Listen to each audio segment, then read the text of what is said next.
Muito bem, essa narrativa ela não sai do nada, é produzida, evidentemente, por escritores, não é isso? Agora, toda e qualquer narrativa histórica, ela começa como narrativa ficcional. Se você pegar a tribo mais primitiva de índios que você possa encontrar, você vai ver que ali você não tem física matemática, você não tem astronáutica, você não tem computadores, mas você tem poesia épica. O que é a poesia épica? A narrativa das origens míticas da tribo. Essa narrativa não precisa corresponder à realidade histórica, ponto por ponto, mas ela vai dar um senso de orientação temporal. Isto é uma coisa que se opera no nível da imaginação, da fantasia. Quer dizer que se a fantasia não tem um senso geral de orientação no tempo, a narrativa não adianta. Isso quer dizer que é inútil você tentar corrigir uma narrativa falsa com obras de história. Você tem que começar com obras de ficção, romance, conto, teatro, cinema. Aí você cria o arcabouço imaginário e, em seguida, a narrativa histórica, propriamente dita, que, vamos dizer, cuja estrutura é similar à da ficção, aí se torna compreensível. Isso aí eu assinalei na última aula do curso Cultura e Política, curso da Guerra Cultural. Em 1964, quando o João Goulart foi derrubado, o pessoal da esquerda ficou todo desorientado. Qual foi a primeira reação intelectual deles? Obras de ficção. Uma série de romances, alguns muito bons, como o Quarupi, do Antônio Calado, Pessacha, a Travessia, do Carlos Heitor Coni, né? A Hora do Rinoceronte, do José J. Veiga. E isto criou o imaginário esquerdista. Dentro desse imaginário, eles começaram, então, a produzir obras históricas, de narrativa histórica, que refletiam esta mesma visão. Claro que tudo isso foi uma distorção imensa, porque esse pessoal tinha o que eu chamo de uma visão umbigocêntrica. Eles achavam, eles sentiam, não é que eles achavam conscientemente, nunca elaboraram esta questão. Quase que instintivamente eles acreditavam que eles, o grupo da esquerda, era o Brasil. Então a narrativa do destino daquelas pessoas, que eram 10 mil, 20 mil, foi vendida como se fosse a história do Brasil inteiro. O fato é que, por exemplo, naquela época, a época foi muito perigosa para o pessoal da esquerda, sobretudo os que estavam metidos na luta armada. Mas para o restante da nação foi uma época de segurança e de tranquilidade extraordinária. Eles nunca perceberam isso. E se você fala de um crescimento econômico, prosperidade, você tinha segurança de tudo. E eu me lembro o seguinte, quando eu era jovem, a gente saía de São Paulo, os moleques, para ir nos bailinhos, sabe onde? Na favela do Rio, né? E depois dormia, sabe onde? Na praia. Não acontecia coisíssima nenhuma, era outro Brasil. Era um Brasil hoje quase mítico, né? Um negócio paradisíaco, né? Isso existia na realidade. Quando acontecia um crime, o crime era um assassinato, o negócio era um escândalo nacional. Isso deu o caso da Aida Cury, a menina que, né, foi morta lá por um grupo de playboys e tal. Tudo isso era escândalo nacional. Agora, hoje em dia, o crime virou banalidade. Então, vamos dizer, a vivência que se transmite na literatura produzida pelos intelectuais de esquerda naqueles anos é a vivência do seu grupo. Tá entendendo? Quer dizer, é um negócio paroquial, na verdade. E isto foi sendo repetido e ampliado em livros de história e acabou se consagrando como se fosse a narrativa concreta, real. Quando não é, né? É uma narrativa, vamos dizer, limitada ao imaginário muito estreito. Não há uma fonte alternativa a essa narrativa? Não há nenhuma. E aconteceu o seguinte, quer dizer, esse florescimento de romances e contos e peças de teatro produzido pelo pessoal da esquerda foi, como é que se diz, foi o canto de cisne da intelectualidade esquerdista. Que quando chegou por volta da década de 80, 90, tinha secado completamente a imaginação deles. Então, a direita não tinha nada e a esquerda acabou, intelectualmente. Então, morreu tudo. Bom, então, em primeiro lugar, você precisa ver que tudo o que se passou no país nos últimos 40 anos não foi documentado nem no romance, nem no conto, nem no teatro, nem no cinema. Existe uma única cena verdadeira, né? Se você pegar todas as artes narrativas, a única cena verdadeira que reflete mesmo o que está acontecendo é algumas do filme Tropa de Elite. Não o Tropa de Elite 2, que já volta aos estereótipos, aquela autobeatificação, né, da esquerda, com finalidade propagandística, né? Eu vi algumas cenas reais também no filme, não é Cidade de Deus, Central do Brasil. Central do Brasil, exatamente, Central do Brasil. Aquela cena em que o menino foge, a mulher leva o menino de volta para o interior, ele está fugindo dos bandidos e tal, e no interior ele encontra aquelas velhinhas rezando, a igreja, tal, quer dizer, o Brasil antigo.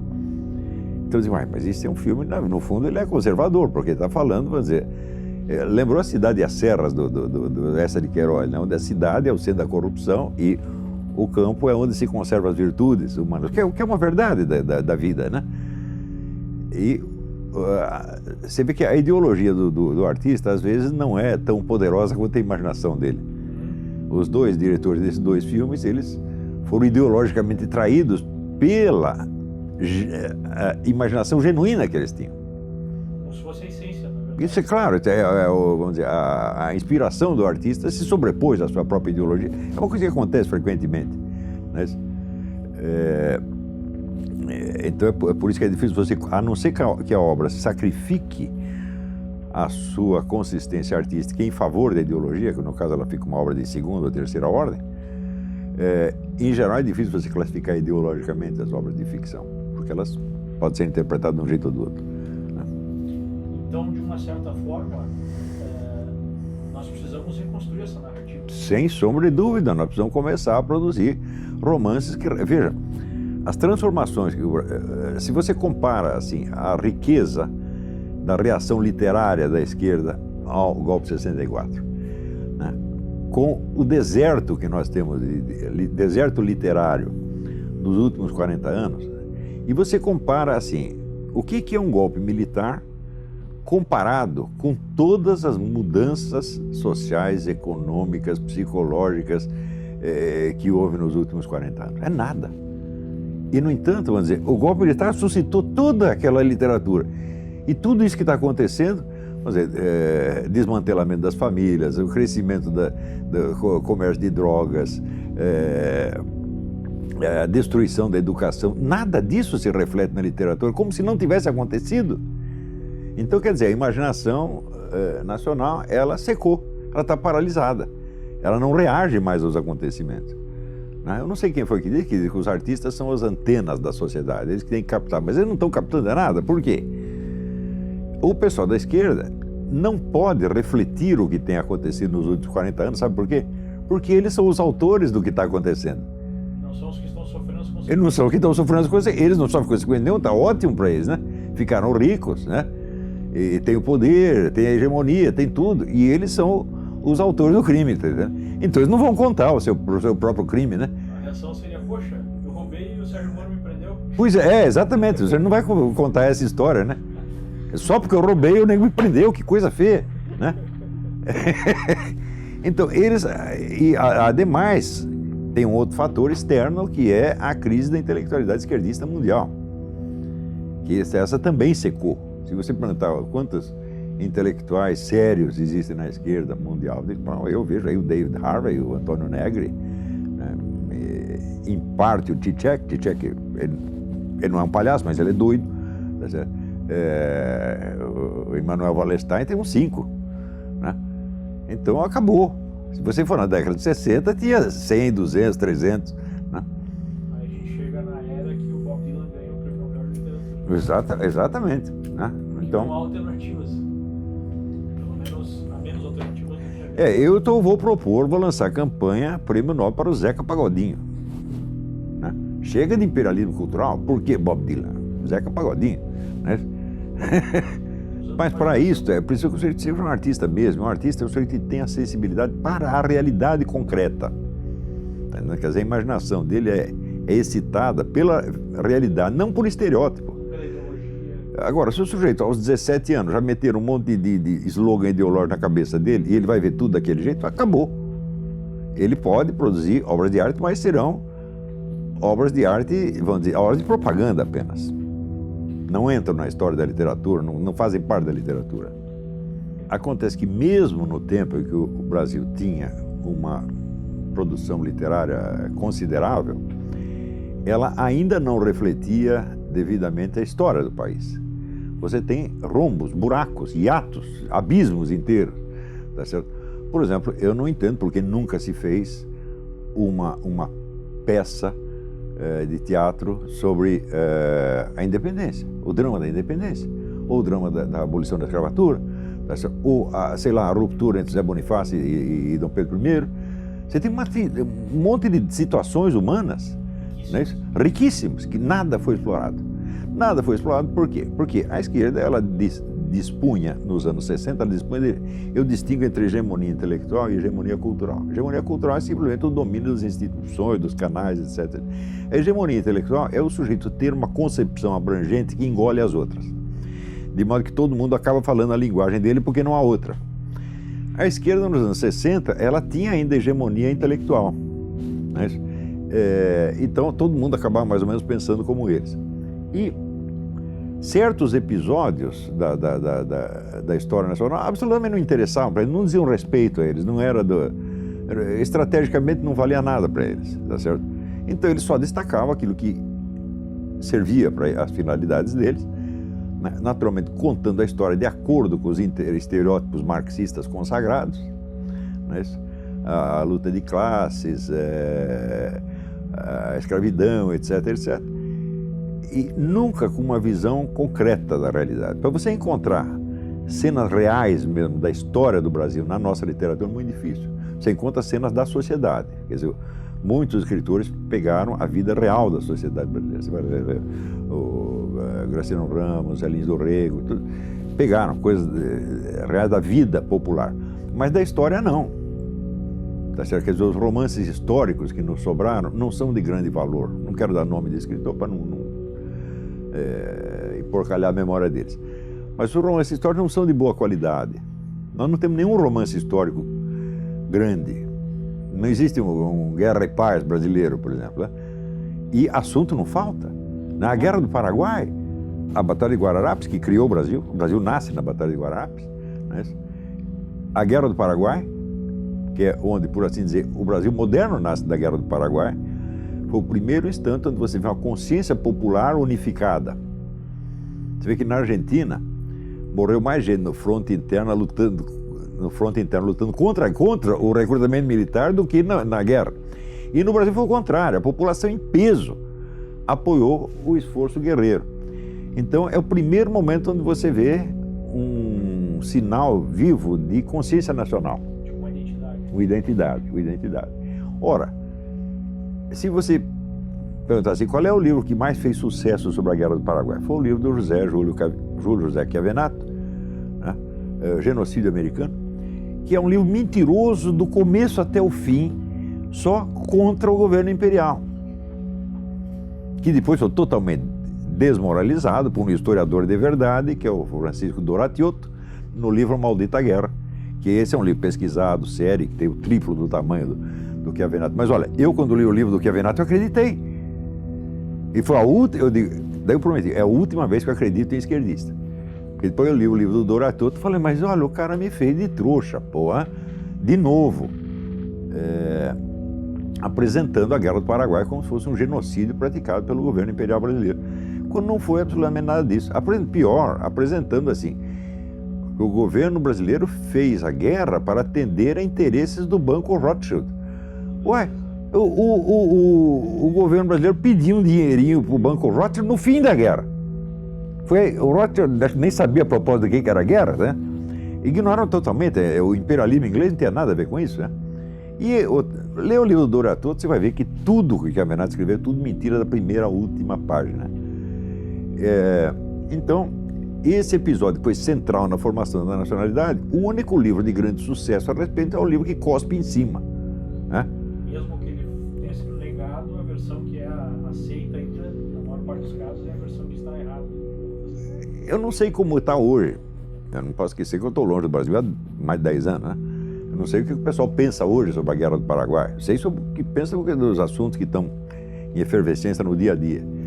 Mas a visão histórica retroativa. Nas escolas é contado que a Guerra do Paraguai atendeu a interesses ingleses que queria... Então, a mentira do Chiavenato continua vigorando. Tá certo? Agora, você vê, Quem foi que inventou o Brasil? Foi Dom João VI.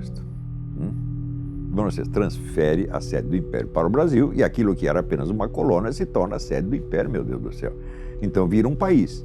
Daí ele cria o Banco do Brasil, cria os portos, o ensino superior, etc. Toda a infraestrutura brasileira foi Dom João VI começou. Fizeram um único filme sobre Dom João VI, que é um filme que esculhamba, é um esculacho, é uma sátira grotesca, que é o filme daquela menina Carla Camurati. Ora, se houvesse 200 filmes sobre Dom João VI, glorificando o herói nacional, é justo que haja também um de sátira tirando pelo dele, mas se o único que faz é o de sátira, então isso aí é um país que está cuspindo na sua própria cara. Traçando inclusive ele como um covarde que fugiu. Exatamente. Olha, o melhor pronunciamento sobre Dom João VI foi o de Napoleão no leito de morte, dizendo, olha, o que acabou com a minha carreira foi aquele português. Dom João VI foi de uma inteligência estratégica imensa. Não sei se era um cara covarde, mas olha, inteligente ele era e foi um bom governante. É o cara que fundou o Brasil. Agora, pior, o filme da Carla Camurati foi feito com o dinheiro do Banco do Brasil que Dom João VI fundou. Quer dizer, isso é a definição do cuspir no prato em que comeu. Quer dizer, você tem um masoquismo brasileiro. É uma coisa típica brasileira. Exatamente, né? E nós damos ouvidos a pessoas que só querem achincalhar com o país, porque elas acham que elas representam um país melhor do futuro, que elas nunca vão precisar fazer. Né? Quer dizer, vive de crédito do futuro. O Brasil é o país do futuro. E o Brasil fica sempre sendo o país do futuro, são as promessas do Lula. Sempre quem essas pessoas que eles idolatram? Por exemplo, Carlos Marighella. Qual foi a grande obra do Carlos Marighella? Fazer uma guerrilha absurda e fracassada.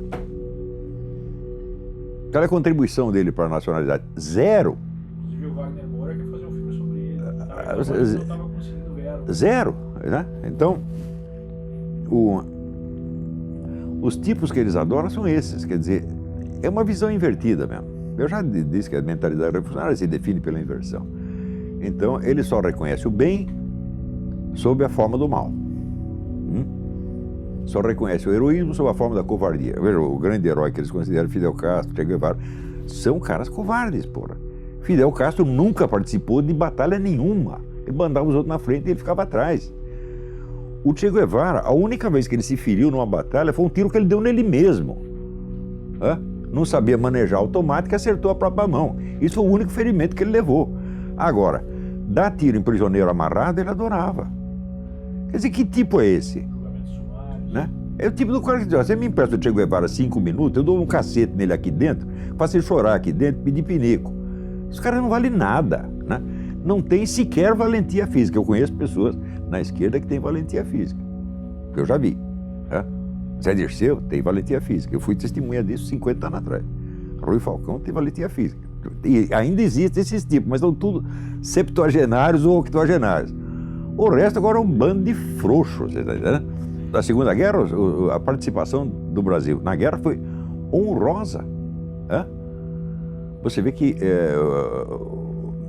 os soldados que foram para lá, os americanos ficaram impressionados. Falaram, esses caras são loucos, eles não têm medo de nada. Eles iam, metiam as caras e tiveram um desempenho belíssimo lá. E isso foi também um momento de unidade nacional, quando os caras voltaram da guerra.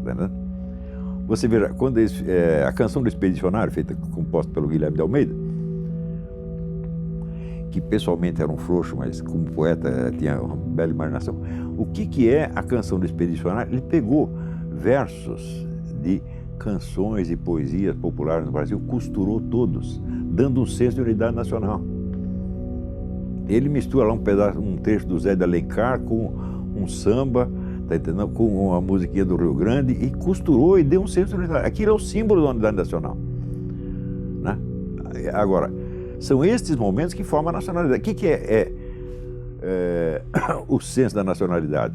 É a memória dos grandes feitos realizados em comum, onde todo o povo sente que está participando. É isso que é, vamos dizer, a identidade nacional.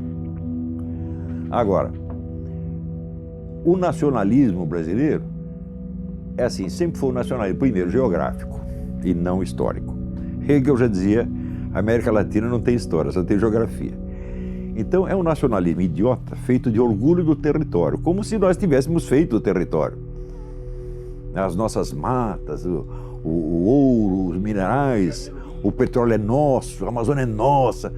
Quer dizer, é um negócio geográfico. Em segundo lugar, é um nacionalismo ressentido, que não é um nacionalismo, é um anti-americanismo apenas. Então, nós não temos, pelo menos no século XX, não temos uma verdadeira cultura nacionalista que teria que ser feita em torno dos valores nacionais efetivos, condensados nesses momentos em que o povo fez o seu próprio destino. Ó, essas marchas de março de 2015 são um momento épico. Foi perdido, claro, foi abortado, mas o que aconteceu, aconteceu. Né? Então, estes momentos marcam o senso da nacionalidade. Não, a República foi uma palhaçada, desde o início. Ó, você vai lá no Rio de Janeiro, você olha o Paço Imperial, que é onde morava o imperador, e depois você vai olhar o Palácio do Catete. O Paço Imperial, o que é? Uma velha casa de fazenda, onde o imperador morava com toda a modéstia, sem gastar dinheiro público. Fizeram a República, daí os generais, não, vamos comprar um palácio, vamos ser os gostosões. Começaram a gastar dinheiro público, começou a corrupção desgraçada, que no Império não tinha. Tá certo? E o Brasil caminhou de golpe em golpe, de revolução em revolução e nunca mais estabilizou, não teve 5 anos seguidos de democracia e de ordem, meu Deus do céu. Então você quer saber o que foi a República? Uma bela porcaria. Claro, eu não sou idealizador da monarquia. A monarquia fez erros monstruosos. Né? E, em primeiro lugar, a perseguição à Igreja Católica. A Igreja Católica no Brasil, no século XIX, era corrupta, todo padre tinha 3, 4 amantes, né? Os filhos do padre, um personagem popular. Tá? Chega um sujeito, um núncio apostólico, quer botar ordem no coreto, o que o governo faz com ele? Põe na cadeia, pô. Foi Dom Vital. Né? Quando teve a independência, o Brasil tinha 3.000 monges. Quando chegou no dia da República, tinha 8. O governo imperial não deixava os superiores das ordens religiosas fiscalizar o que estava acontecendo dentro, não deixava fundar novas escolas religiosas. Isso, a igreja estava acabando. A República veio de um acordo entre a igreja e uma parcela da maçonaria, porque ali era todo mundo maçom, o imperador maçom, o republicano era maçom, todo mundo maçom. Então tem uma briga interna na maçonaria e a igreja se aliou com uma parte e apoiou a República.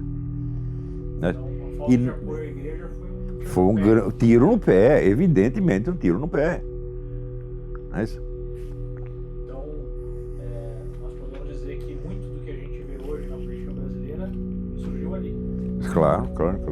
Você dificilmente encontra no Brasil algum político, algum estadista que tenha uma visão integral do Brasil. Geralmente a visão é paroquial, ele vê um pedacinho que é a classe dele, o grupo dele. Como pessoa da esquerda, ele só vê o seu próprio umbigo. Né? Ninguém procura captar o Brasil inteiro. Né? Para isso, evidentemente, você não precisa ter viajado o Brasil inteiro. Um pouco de imaginação basta, e um pouco de estudo basta, para você entender como é que as pessoas sentem. Né? Você vê, por exemplo, você vai no Rio Grande, o Rio Grande tem uma certa consciência histórica. Sabe por que eles têm a consciência histórica? Porque a sua história foi condensada numa grande narrativa épica que é do Érico Veríssimo, O Tempo e o Vento. Então, não é obra de história, é uma obra de ficção, mas é a epopeia do Rio Grande. Todo gaúcho leu isso e ele tem isso na memória. Então, você vê, até eu, quando ia no Rio Grande, eu ouvia os caras cantando no Rio Grande, eu mesmo me emocionava, porque eu me sentia participando da história. Agora, tem isso em São Paulo? Tem isso no Rio? Já não tem mais. O Rio tinha, acabou. Estado nenhum tem esse senso de unidade histórica. Nem em Minas Gerais você encontra muito isso mais. Sobrou só no Rio Grande. A unidade, a concentração do poder substitui o senso de identidade nacional, meu Deus do céu. Quer dizer, se não existe uma unidade de sentimentos no povo, alguém tem que criar uma unidade artificial e impor. Por exemplo, Brasília. Brasília é uma aberração total. Brasília matou o Brasil. Né? Eu considero o Juscelino Kubitschek uma das maiores bestas quadradas que já houve na história do Brasil. Porque o Rio de Janeiro, ele era a síntese do Brasil. Se você pegar, por exemplo, a literatura brasileira, ela é toda feita de sujeito que saiu do Amazonas, do Ceará, do Rio Grande, e foi parar no Rio. E aí no Rio você tinha o diálogo entre as várias culturas do Brasil. né? Quando mudou para... Claro. Agora mudou para Brasília, criaram lá um tipo de arquitetura que torna uma manifestação popular quase impossível, porque está longe e os edifícios são dispostos de tal maneira que o povo não tem sequer acesso.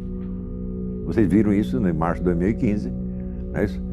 Agora, se o governo estivesse no Palácio do Catete, ele caía em 24 horas. Tá entendendo? Então criaram uma capital para ser uma ditadura.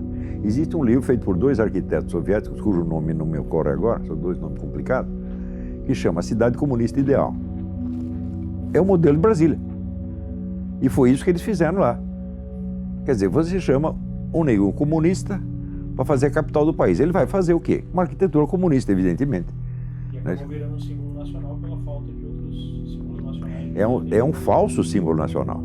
Brasília não condensa nada da nacionalidade. Você vê ali algum sinal da velha arquitetura brasileira?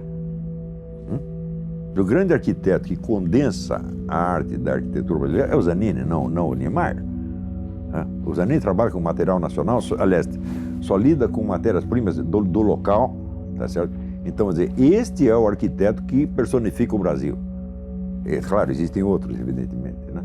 Eu gosto muito do Marcos de Vasconcelos, tem vários arquitetos notáveis, mas o Niemeyer não é um deles, né? A arquitetura de Niemeyer, como a do tal do Vila Nova Artigas, arquitetura comunista, tá certo? Agora, a arquitetura comunista é arquitetura para um governo centralizador. Agora, quem está no governo não precisa ser os comunistas, foram os militares que estão. Eles fizeram a capital e deram para os militares. E daí veio uma ditadura falando, mas vocês fizeram a capital para ser uma capital da ditadura, virou uma ditadura, pô. Bom, o golpe de 64, não houve um golpe de 64, houve 2. Né? Porque ela surge de um movimento popular imenso, ninguém mais aguentava o governo João Goulart, que realmente estava desmantelando o país. Então, fizeram o que foi até então a maior manifestação popular da história e derrubaram o governo com a promessa de fazer novas eleições em 6 meses. Depois de 6 meses, decidiram que era melhor ficar por lá mesmo. E ficaram 20 anos, meu Deus do céu. O que se espera que aconteça? Que eles saiam de lá com grande popularidade? Até que saíram, tiveram popularidade até o governo Médici. O presidente Médici, do qual se fala tão mal, ele, na última semana de governo, ele tinha 82% de popularidade. Depois, com o Geisel e Figueiredo, a coisa foi caindo. Quando eles saíram, não tinha popularidade nenhuma. Está todo mundo por aqui com eles. E olha, tem um ditado que diz que o hóspede não deve ficar na casa mais de 3 dias, porque no 4º dia já começa a encher a paciência. Os militares cometeram esse grande erro, disseram, nós vamos ali resolver o problema e vamos para casa. Ficaram lá 20 anos, meu Deus do céu. Por quê? Se tivesse eleição, quem ganharia a eleição? O Carlos Lacerda. E daí surgiu Silmeira, o Castelo Branco teve ciúmes do Carlos Lacerda, que era um homem brilhante, um orador extraordinário, tá certo? E um homem de uma valentia física que acho que nem o Milico tinha 1/10 daquilo. Ficaram enciumados com o homem e decidiram acabar com a carreira dele. E pior, usaram como instrumento para acabar com a carreira dele o Roberto Campos. Olha que coisa lamentável, que erro, que coisa lamentável, né? Mas então o senhor diria que o movimento que levou o golpe de 64 era legítimo, 100% legítimo. Aquilo poderia ter marcado a nossa história para sempre. Bastava que eles cumprissem o que prometeram ao povo. Então houve uma traição, evidentemente, né? E daí a coisa foi complicando. E pior, ao longo de todo esse tempo, eles foram bons na economia, em certos aspectos técnicos. Por quê? Porque eles tinham as pessoas qualificadas, eles tiveram excelentes ministros da economia. Mário Henrique Simons, o Delfim Neto, o João Paulo Reis Veloso. Esse pessoal eles tinham os melhores economistas. E aí eles fizeram alguma coisa, tanto que o Brasil passou de ser a 40ª economia para ser a 8ª e depois a 7ª. Então um negócio extraordinário. Muita gente enriqueceu na época, você via o dinheiro aparecendo como se fosse do nada, né? Então nisso aí eles foram bons, mas politicamente e historicamente eles não entenderam nada do que aconteceu. Você veja, em 64 o pessoal comunista, que tinha caído do cavalo, decidiram, falar, peraí, algum erro nós cometemos, agora nós temos que estudar um negócio para ver o que é. E começaram a ler o tal do Antônio Gramsci. E aos poucos foram mudando a estratégia e adotando, né, as vias estratégicas que acabaram levando os comunistas, primeiro, a ter hegemonia cultural, né? Não intelectual já não tem mais, mas hegemonia cultural ainda tem. E, por fim, a conquistar o governo. Ao longo de um processo que durou 40, 50 anos, os militares não entenderam, não perceberam que isso estava acontecendo. Se concentraram nas guerrilhas. Se você perguntar para mim, depois que os milicos subiram lá, ficaram 20 anos e tiveram mais poder do que qualquer governo anterior, quantos filminhos anticomunistas eles fizeram? Nenhum. Hã? Então, olha, você subiu ao governo, quantos comunistas você precisa demitir, quantos você precisa prender? Você não precisa prender nenhum. É só você fazer propaganda e mostrar o que eles fizeram no mundo, ensinar isso às crianças desde pequeno, ó, comunista é isso, pá. Pronto. Daí aconteceria com os comunistas, o que acontece com o pessoal do PT, não pode entrar num restaurante que todo mundo cospe na cara deles, que é o destino certo dos comunistas, né? Então, ó, vocês fizeram tudo, vocês são grandes criminosos, nós não respeitamos vocês, nós não gostamos de vocês, sai daqui, vai embora, vagabundo. Né? Isso é a punição certa, que é a punição cultural. Que é mais efetiva. Muito mais efetiva. Agora, quantas pessoas no governo leram Antônio Gramsci naquele período? Ninguém. Hã? Eu aqui fui com o livro Nova Era da Revolução Cultural de 1993, eu aqui fui avisar a milicada de que existia isto. Quanto tempo levou para os milicos acordarem? 8 anos. 8 anos depois, um general escreveu um artigo num jornal militar, dizendo, e é mesmo, tem um negócio do Antônio Gramsci. Daí veio o general Sérgio Coutinho, que começou a estudar o assunto em profundidade e escreveu 2 excelentes livros a respeito. Ou seja, eu já cheguei atrasado no campo, né? E para me dar ouvido, eles deram ouvido com mais atraso ainda. Então, quer dizer, o governo militar não entendia nada do que estava se passando. O que os comunistas estavam fazendo, eles estavam perseguindo os comunistas lá no meio do mato e os comunistas tomando as escolas. Você vê 2 sinais de estupidez do governo militar. Primeiro, criou a sindicalização obrigatória dos jornalistas. Quem fez a campanha sindical? O Partido Comunista. Como é que eu sei? Eu estava lá e eu ajudei. Né? Então o partido sindicalizou todo mundo e já fichou todo mundo.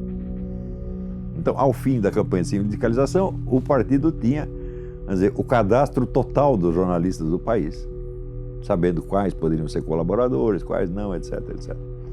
Nos anos seguintes, em todos os sindicatos de jornalistas do país, quem mandava? O Partido Comunista. Frequentemente apresentando 2 chapas. Ah, temos eleição, campanha eleitoral, e elas 2 chapas eram comunistas. Como é que eu sei? Eu estava lá, meu Deus do céu, eu vi, eu participei disto. Testemunha primária, tinha a chapa chefiada pelo Audálio Dantas, né, que falava lá, não, nós temos que tirar esses pelegos, botar um pessoal melhor, etc, etc, etc. Depois eu vi a reunião da chapa nossa com os pelegos, tudo amiguinho comunista. Eu vi isso aí com esses 2 lá. Né? Então, e o segundo erro, a tal da educação moral e cívica. Porque eles não queriam fazer um negócio anticomunista, então eles falaram, não vamos falar contra ninguém, nós vamos fazer uma propaganda positiva, o patriotismo. Né? Então lançaram a educação moral e cívica, tornando obrigatório em todas as escolas. Quem ocupou as cátedras de educação moral e cívica? Os comunistas. Olha, está aqui uma, aqui. A Roxane foi professora disso também, ela era trotskista na época. E o pessoal disse, vamos lá, vamos ocupar as cátedras, os comunistas ocuparam tudo. Então, mas isso é coisa de jumento, evidentemente, né? E o problema é o seguinte, eles dão muita importância à formação técnica, profissional, militar e técnica em outras áreas e desprezam a cultura histórica, literária, artística, etc, etc. Desprezam não, tem preguiça de adquiri-la. O que os torna vulneráveis ao prestígio de pseudo-artistas de TV. Essa é outra cena que eu vi também, aparecia lá, os milicos tudo falando grosso contra as guerrilhas, aí daí aparecia uma atriz da Globo, os milicos tudo caíam de joelho, em adoração. Eu disse, pô, que palhaçada, meu Deus do céu. Né?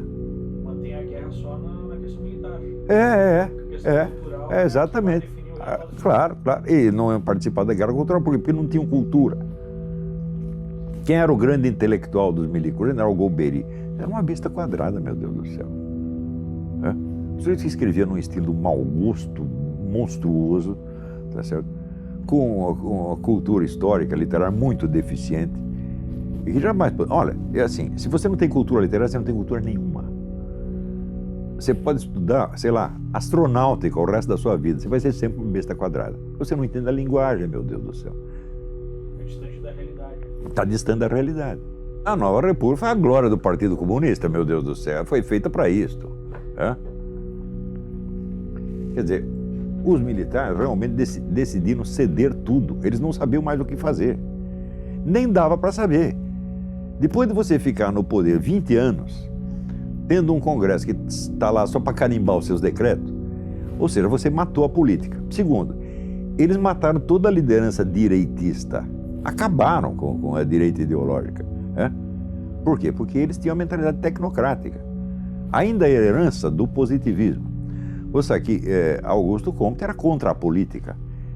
Ele achava que as questões têm que ser resolvidas por técnicos e cientistas, sem, vamos dizer, o debate ideológico. E os milicos acreditavam nisso, porque eram positivistas desde o tempo do Império. Sobrou essa mentalidade positivista na cabeça de pessoas que nem sabem quem é Augusto Comte. Você pega todos esses generais, quantos leram Augusto Comte? Nenhum, mas sobrou isso, né? Então, com essa mentalidade tecnocrática positivista, eles achavam que tinha que reprimir toda a atividade política e transformaram os políticos em simples office boys. Ora, enquanto isso, a esquerda estava se organizando, se fortalecendo e entrando num autoexame muito profundo. Os debates que eles tiveram em 64, 65, a respeito dos seus próprios erros históricos, etc., foi uma coisa muito séria. Se você lê os livros, por exemplo, pega o livro do Caio Prado Júnior, A Revolução Brasileira, que é o livro que praticamente condensa esse debate, você vê e você acompanha o Enio Silveira, que era o dono da Livraria Civilização Brasileira. Ele criou a revista Civilização Brasileira para ecoar esse debate. A revista era o órgão do debate interno da esquerda. Então, se você lê a coleção dos 12 primeiros números dessa revista, você vai ver a seriedade com que os caras se dedicaram a isso. Então, a esquerda estava se organizando e se fortalecendo ideologicamente, culturalmente, estrategicamente, enquanto o governo, os gênios, os golberis, desmantelavam ideologicamente a direita. Se concentrando na tecnocracia. Se concentrando na tecnocracia. Então, quando os milicos largaram a rapadura, quem pegou a rapadura? A única força política que existia, que era a esquerda. E veio já com duas caras, como é próprio. Por que você acha que marxista, comunista, estuda dialética?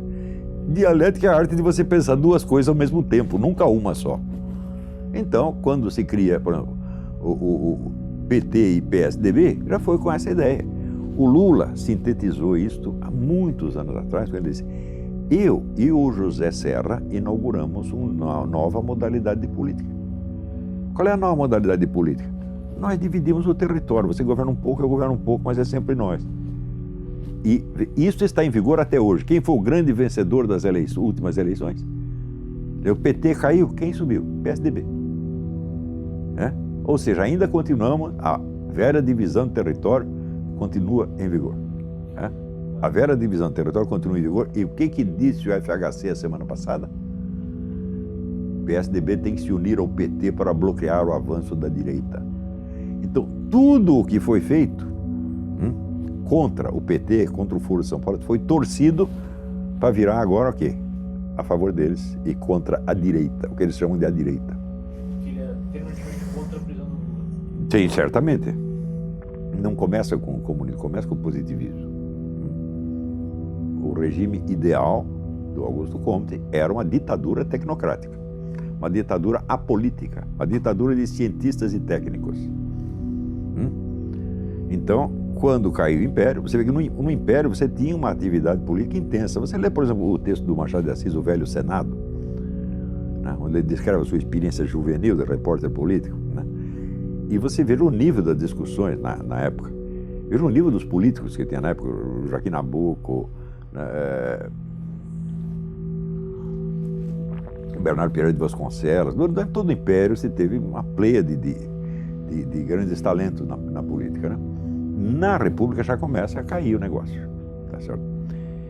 E à medida que este projeto positivista ligado aos militares, mas também absorvido pelo Getúlio Vargas. A ideia do Getúlio Vargas era exatamente a mesma, né? Quer dizer, o Getúlio Vargas fez o que os milicos tinham querido fazer, né? Ele procurava ser um governante apolítico. Se você perguntar qual é a ideologia do Getúlio Vargas, olha, eu te dou um doce se você conseguir descobrir. Você lê os discursos dele, a coleção em 5 volumes chamada Nova Política do Brasil, eu li inteiro, até agora não sei o que ele disse ali. Tinha a arte, né, do embromation, né? Então até o Ortega y Gasset, que conheceu bem a situação, dizia, olha, ele faz política de esquerda com a mão direita e política de direita com a mão esquerda, né? Então é um sujeito politicamente neutro, tanto que o Brasil estava com um regime que era parecido com o fascismo e estava lutando contra o fascismo na Europa, né? Então, até ali, o pessoal comunista não tinha tido um grande relevo, né? Eles cresceram ao mesmo tempo com o movimento integralista, os dois baseados em modelos europeus. Não tinha nada a ver com a situação nacional, não respondiam à situação nacional, exceto de maneira estereotípica, né? Aquela cultura de papagaio e macaco, né? Verde e amarelo, dos fascistas, dos integralistas, né? E a cultura com o discurso idiota da luta de classes, também importada da Alemanha, né? Através da França. Então, até aí você só vê alienação. Pessoas que estavam prestando atenção no que acontecia mesmo eram muito poucas, né? Os comunistas começam a ter força a partir de 64. Ou seja, apesar de existir o Partido Comunista e ter uma empresa no Brasil, ela não era relevante. Não, o Partido Comunista não tem, ele era assim, elegia 2, 3, quando elegia 3 deputados, era uma glória, né? Então, era uma força irrelevante. O Partido Comunista começa a ter importância na hora em que ele descobre a hegemonia cultural. Entendeu? O Antônio Gramsci descobriu o óbvio, quer dizer, quem domina o imaginário popular domina a mente popular, quem domina a mente popular domina a conduta política, que é assim, o efeito do efeito do efeito do efeito. Então eles se dedicaram seriamente a ocupar o quê? As universidades, o movimento editorial, a condensar no grupo deles todo o prestígio cultural existente e boicotar os adversários, que isso faz parte da estratégia do Gramsci, não deixar o inimigo falar. Então, por volta dos anos 70, 80, eles já tinham a hegemonia cultural completa. Eles dominavam, por exemplo, toda a mídia. Isso é um negócio fantástico. Quem seguiu a estratégia, digamos assim, soviética, foi derrotado na luta armada. Não, a estratégia soviética era ao contrário, era pacifista. Era o partidão do Luiz Carlos Prestes. Mas não era... Na época, fizeram alarde como se fosse uma ruptura dentro. Não foi uma ruptura, estava tudo combinado. Vocês vão por aqui, eu vou por ali, lá para diante. Quem ganhou, ajuda o outro. Não é isso? A guerrilha se ferrou, então ela foi integrada na política do partidão a título de propaganda. São os mártires, etc, etc. Mas nunca teve uma esperança de ganhar essa Não, guerrilha nenhuma tem esperança de ganhar. Guerrilha não é para ganhar. A guerrilha é sempre um instrumento auxiliar da política. Ela é para obter objetivos políticos. Por isso que esse famoso acordo de paz aí da Colômbia é uma farsa. Porque o acordo está dando para eles tudo o que eles queriam e que, pela via armada, jamais conseguiriam. É a vitória definitiva. É a vitória definitiva. Tá certo? Então, está na cara que o Santos se vendeu, né? Então, as guerrilhas foram feitas para fracassar e facilitar, elas foram boi de piranha. O governo vai em cima das guerrilhas e deixa o pessoal, enquanto isso, ocupar a universidade, ocupar movimento editorial, ocupar órgãos de cultura e tudo. Você vê, durante o regime militar, a esquerda dominava a mídia brasileira 100%. Você não tinha um único diretor de jornal que fosse direitista, nenhum. Para não dizer que não tinha nenhum, tinha 2 de um jornal experimental falido que foi a Folha da Tarde, que não vendia 3.000 exemplares, só quem lia eram os diretores e as mães deles. O resto era tudo esquerdista.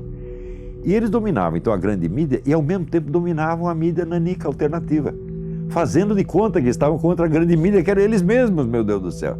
Estou falando, esse negócio de raciocinar por 2 vias, isso é característica comunista. Você está combatendo um lado aqui, você não está vendo o outro.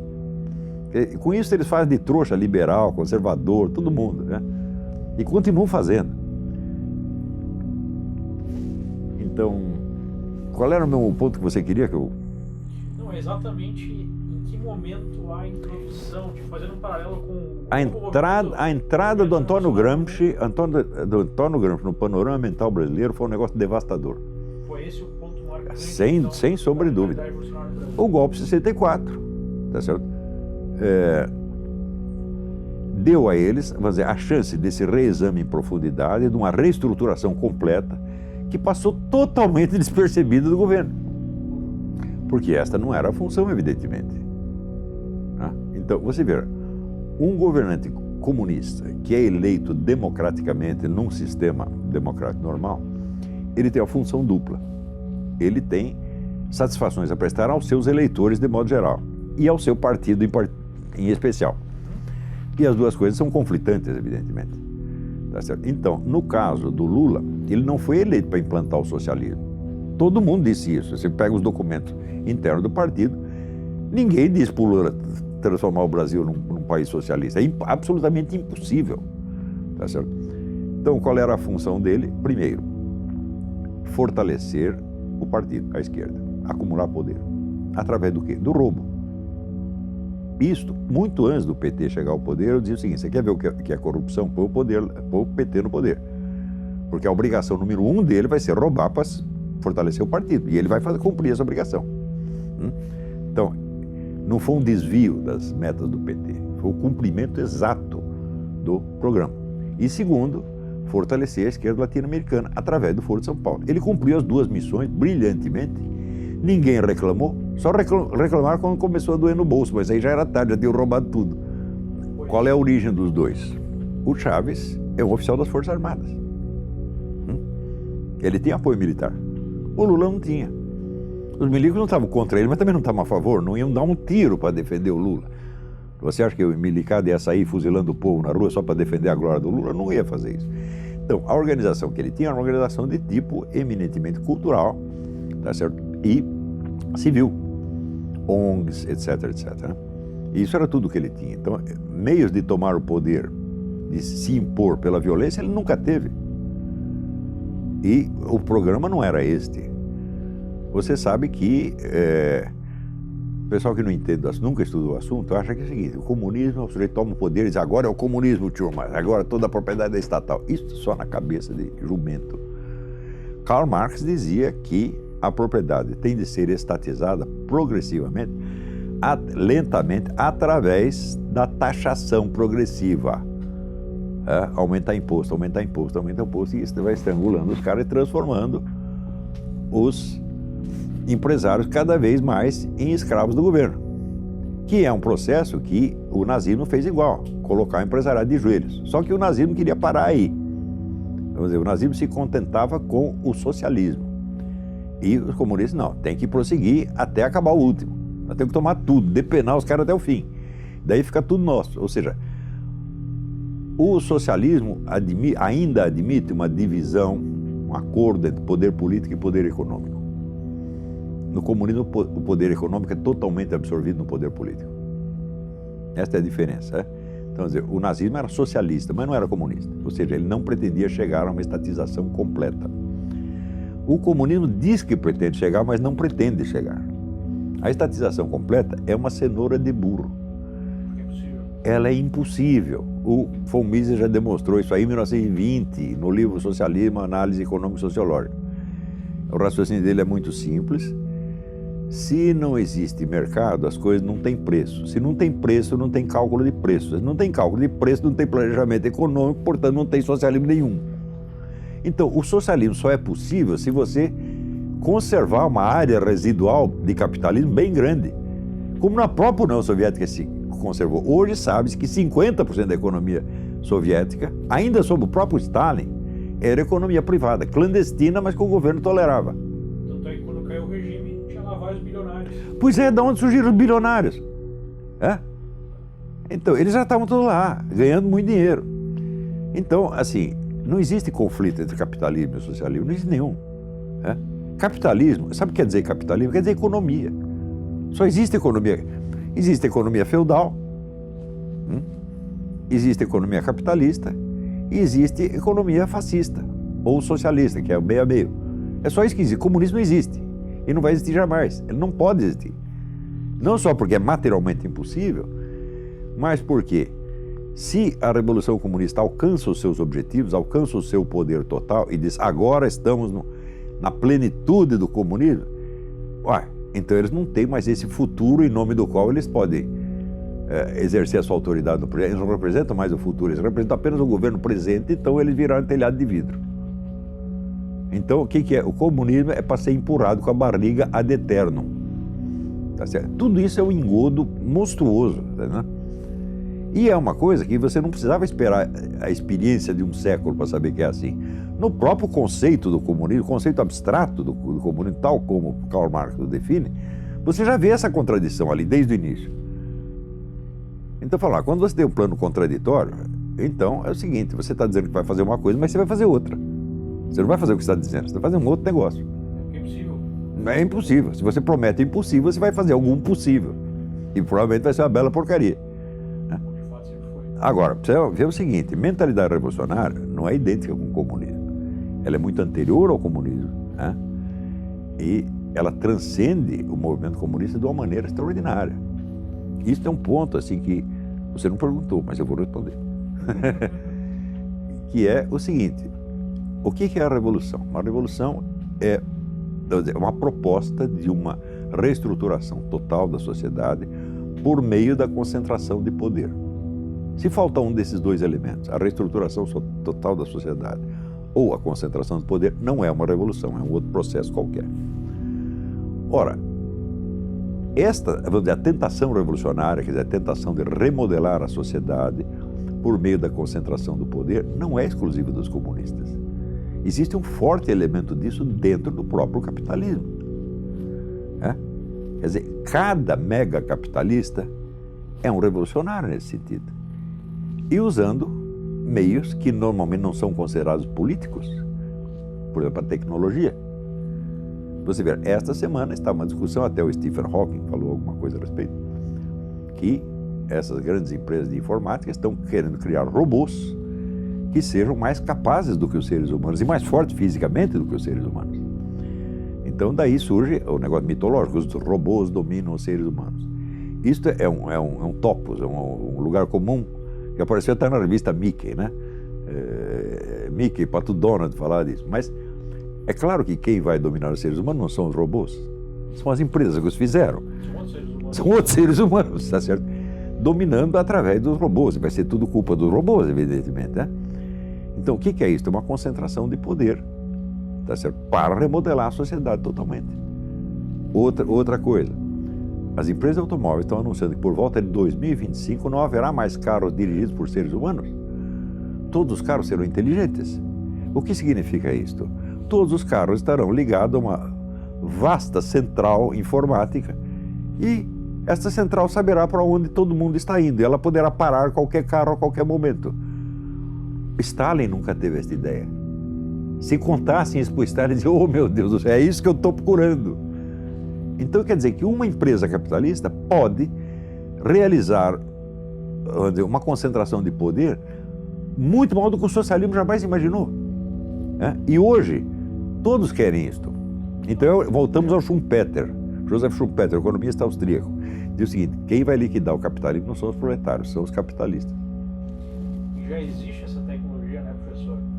Se pegar o próprio Google, ele tem acesso a um comportamento, a um nível. Eu vi uma palestra do diretor do Google, onde dizia: nós não queremos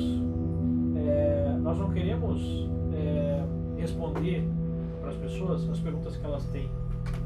Nós queremos responder para as pessoas as perguntas que elas nem sabem que elas têm. Sim. Porque com os dados que nós temos, nós podemos entender essa pessoa melhor do que ela mesma. Pronto. O que é isso aí? É o supra-sumo da mentalidade revolucionária. Então, veja, o problema dos liberais conservadores brasileiros é que eles estão sempre atrasados 50 anos. Eles ainda estão achando que o problema é assim, é a economia de mercado versus a economia estatizada. Eu falo, não, isso aí era o problema 50 anos atrás. Agora você tem outros meios de concentração de poder que passam por cima desta questão, tá certo? E soam como música aos ouvidos socialistas, né? Por que você acha que essas mesmas empresas, esses mesmos grupos empresariais, soltam o dinheiro para a esquerda a rodo? Porque estão fazendo a mesma coisa. Sim, a campanha da Hillary já recebeu de Wall Street mais de 200 milhões de dólares e a do Trump 13. Claro, claro. Agora, o próprio Peter Thiel, que é um dos grandes capitalistas modernos, o cara que ajudou a formação da maioria dessas empresas como o Facebook, ele escreveu um livro chamado Zero to One, onde ele diz, vamos cortar com essa bobagem de concorrência. O objetivo de uma empresa, quando ela nasce, se ela realmente vai dar dinheiro, é ser monopolista. Sim, sim, sim. E é controlar tudo. Você vê que coisa, nos anos 60, dois teóricos do socialismo, que é o Paul Baran e o Paul Sweezy, fundadores da Monthly Review, que era a grande revista do socialismo americano, publicaram um livro chamado Capitalismo Monopolista, prevendo este desenvolvimento do capitalismo, mas vendo-o como uma coisa monstruosa. Tudo que eles previram aconteceu, só que em favor da esquerda.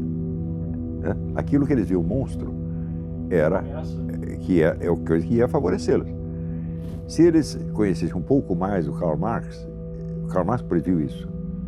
Ele achava que a concentração do capital é um capítulo essencial do advento do socialismo. Então, quanto mais capitalismo monopolista, mais próximo estamos do socialismo, o que, aliás, é o óbvio. Né? Na cultura popular é exatamente o contrário. A cultura popular é o contrário. Onde parece que eles fazem parecer, né, que o candidato poderoso é o Trump, por exemplo. Que, na verdade, os empresários são a favor de um regime mais livre, e não de um regime que pode ser mais totalitário, mais concentrador de poder. Sim, o Trump está fazendo a política, ele se aproxima mais da ideia do liberalismo clássico, quer dizer, que é a livre iniciativa, milhares de pequenas empresas, etc, etc. Mas o grande capital está 100% com a Hillary. Isso é a coisa mais óbvia do mundo, é? Veja, se o grande capital estivesse com o Trump, então a mídia também estaria com o Trump. Os bancos estariam com o Trump. Né? Então, você fala capitalismo, hoje é banco, né? Na verdade, é capital puramente financeiro. A New Left também entra a partir de 64, 65, não é isso? E entra na brecha que apareceu na disputa entre duas facções da esquerda, a facção do Marighella, a facção do Prestes. Como existia essa divergência estratégica, aí abre espaço para novas ideias. E o pessoal começa a ler, por exemplo, Paul Baran, Paul Sweezy, todo mundo lia na esquerda, não é certo? E através desse você vai tomando contato com outros, né? Com o próprio Regis Debray, que era o teórico das guerrilhas, e com uma leva inteira de intelectuais gramscianos, e sobretudo com a Escola de Frankfurt. A Escola de Frankfurt atrai mais as pessoas ligadas à área de literatura, filosofia, ciências sociais, etc, etc. A Escola de Frankfurt é geradora do discurso que hoje encanta ainda a juventude estudantil no Brasil e nos Estados Unidos. Mas qual é o miolo deste discurso? Ou seja, o pessoal conservador liberal quer, sobretudo os conservadores, liberalmente menos, os conservadores querem uma economia de mercado, ou seja, livre mercado, numa sociedade que tem certos padrões morais bem claros e estabelecidos.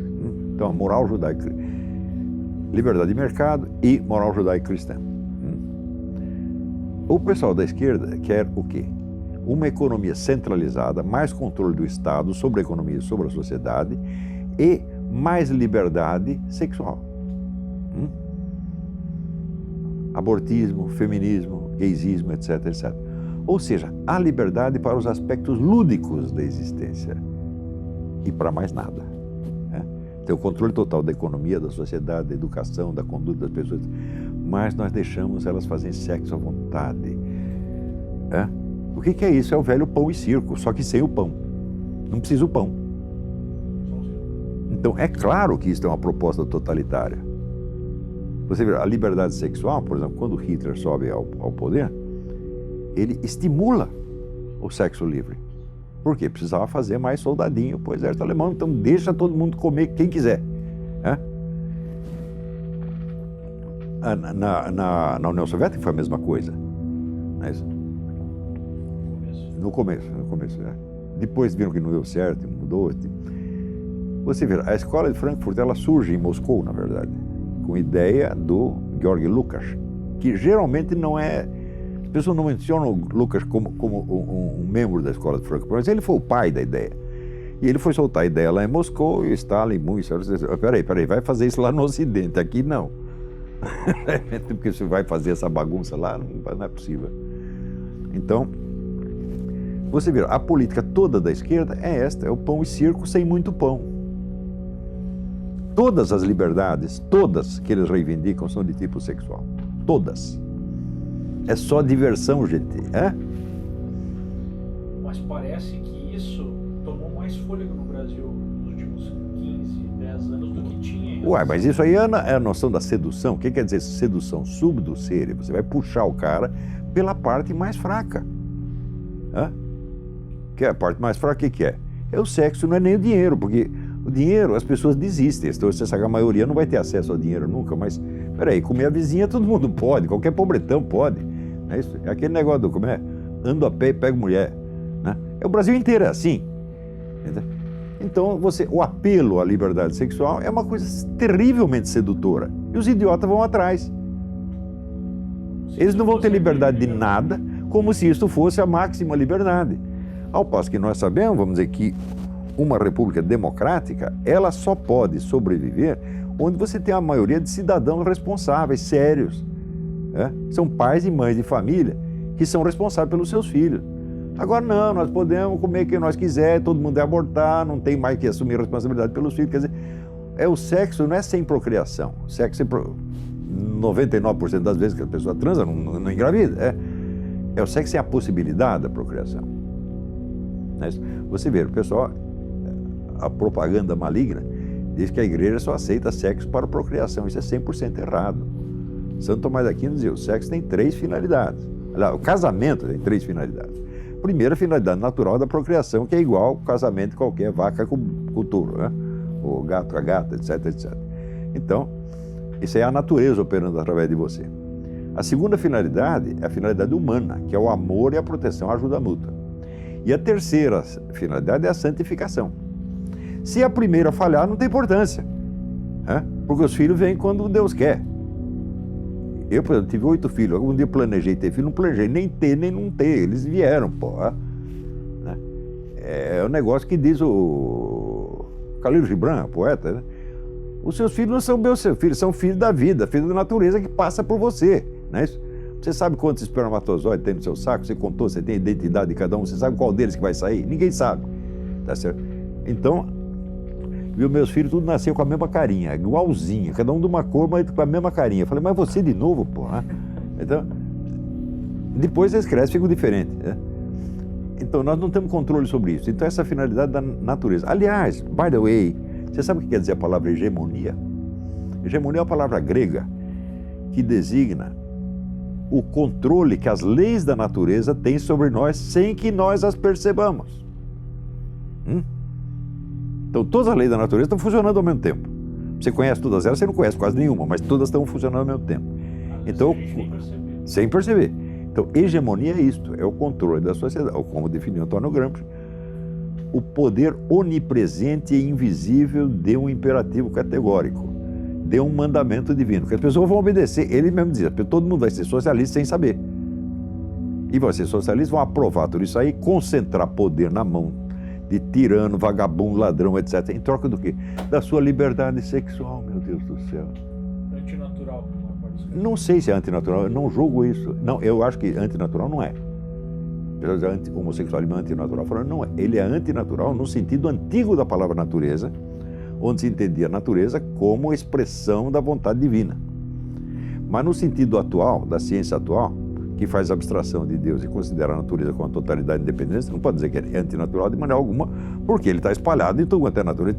Tem leão homossexual, meu Deus do céu, girafa homossexual, elefante homossexual, formiga homossexual. Né? Então, pode ser antinatural no sentido de que fere a natureza humana, ou a natureza divina no homem. Mas, no sentido científico, não é justo dizer que é antinatural. Pior, dizer que é antinatural no sentido antigo é dizer que o sujeito está violando uma lei de Deus. Dizer que é antinatural no sentido moderno é chamar de monstro. E isso não é justo de jeito nenhum. Né? Então o pessoal gay reclama, fala, não, eles estão nos discriminando, eles têm toda razão em reclamar. Tu é antinatural no sentido antigo, teológico, filosófico. No sentido atual, não. É uma coisa como qualquer outra. Né?